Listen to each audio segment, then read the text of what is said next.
भस्मासुर की कहानी। भस्मासुर फंसे विष्णु के माया जाल में। एक बार देवर्षि नारद नारायण नारायण जपते हुए भूमंडल में घूम रहे थे तो उन्हें वृकासुर नामक राक्षस मिला। देवर्षि नारद को देखते ही उनसे कहा, देवर्षि, आप अच्छे अवसर पर मेरे पास आए। मैं आपसे अपने लिए एक सलाह लेना चाहता हूँ।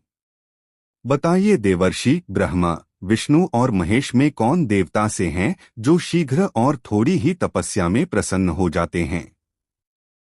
देवर्षि नारद ने मन ही मन सोचा, यह असुर इस समय जैसा अपना जीवन बिता रहा है, आगे भी से ही अपना जीवन बिता सकता है, पर लगता है अब यह त्रैदेवों में से किसी की विशेष आराधना करके उनके आशीर्वाद से बलशाली होना चाहता है। त्रैदेवों के वर पाने के बाद इसकी आसुरी शक्ति बहुत ही प्रबल हो जाएगी। फिर यह ब्राह्मण, ऋषियों तथा देव को अपना वर के कारण सताया करेगा। देवर्षि नारद मन ही मन यह सोच तो रहे थे, पर वृकासुर के प्रश्न का उत्तर टालने का मतलब था अपने लिए स्वयं संकट पैदा करना। यह बात सोच विचार करके देवर्षि नारद ने वृकासुर से कहा, वृकासुर, वैसे तो तीनों देवों में से तुम किसी की भी तपस्या करके अपना इच्छा पूरा कर सकते हो।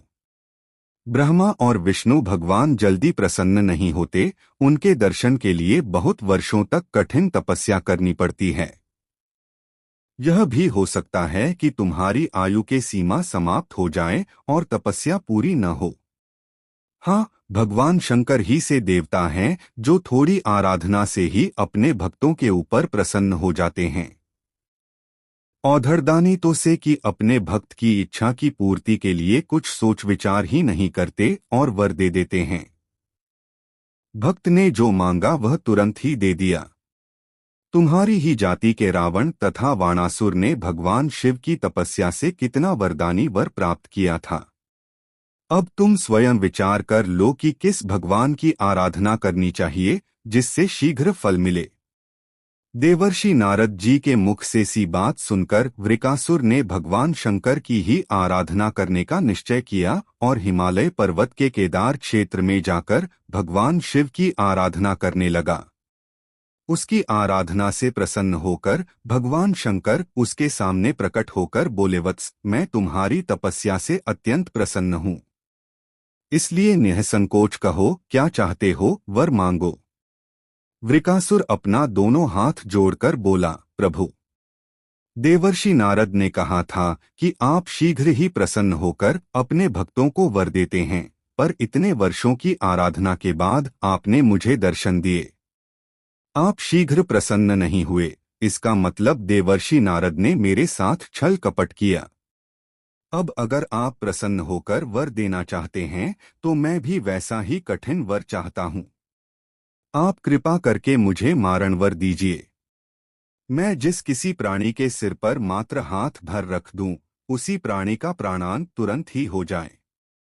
अगर आप प्रसन्न हैं तो यही वर दीजिए। भगवान शंकर जी वृकासुर की यह आसुरी मांग सुनकर हतप्रभ हो गए।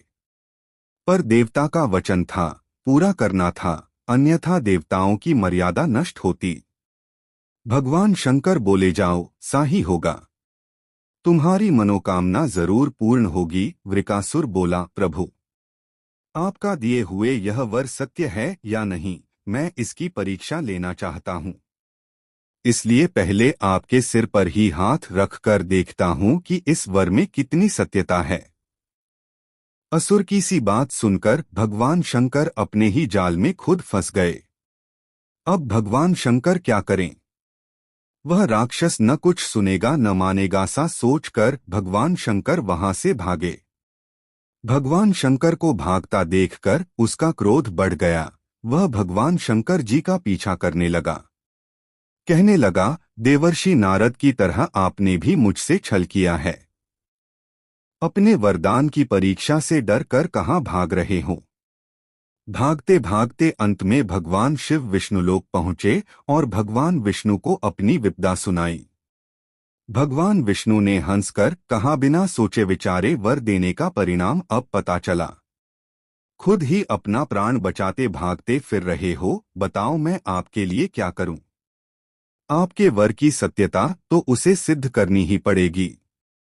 उसका परीक्षा के लिए किसका सिर उसके आगे करूं?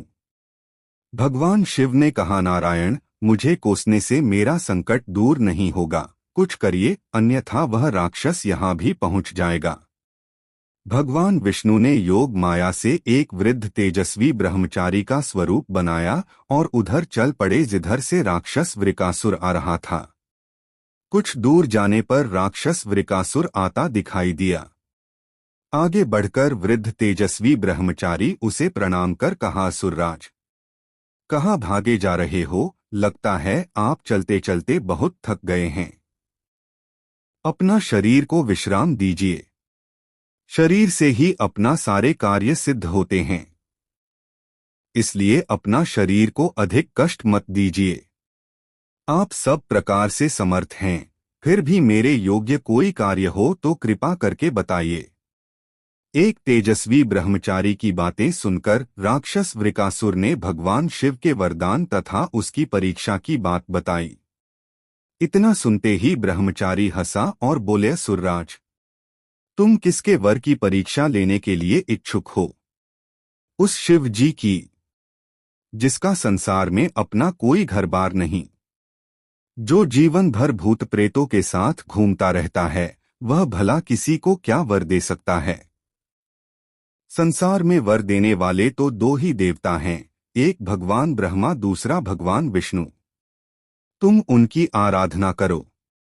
शिव जी के पीछे बेकार दौड़ रहे हो। संसार में वर देने वाला तो स्वयं इतना शक्तिशाली होता है कि उसके दिए हुए वर का असर खुद उस पर नहीं हो सकता। उन्होंने तो तुम्हें झूठ मूठ का वरदान दिया है। तुम्हारी तपस्या तो व्यर्थ हो गई। ब्रह्मचारी की सी बात सुनकर राक्षस वृकासुर बड़ा निराश हुआ। उसका मनोबल पूरी तरह टूट गया।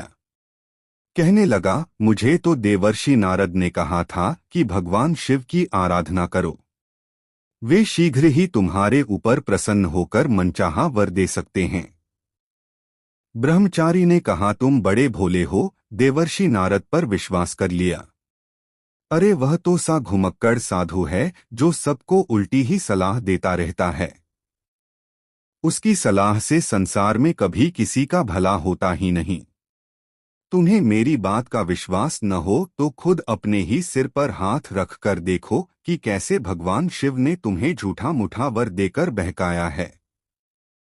उनकी झूठ की पोल न खुल जाए, इसलिए उसने भाग गया। राक्षस वृकासुर का मनोबल इतना टूट चुका था कि उसे उस ब्रह्मचारी की बात में विश्वास हो गया कि भगवान शिव ने भी उसके साथ छल कपट किया, उसे झूठा वर दिया है। उस राक्षस का विवेक नष्ट हो गया।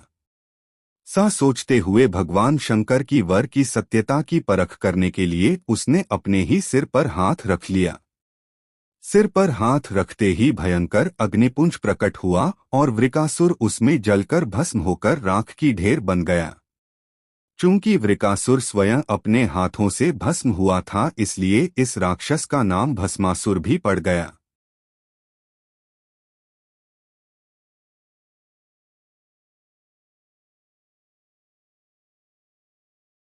ऐसे मजेदार कहानी सुनने के लिए हमारा चैनल स्टोरी स्टारडम को लाइक और सब्सक्राइब करिए।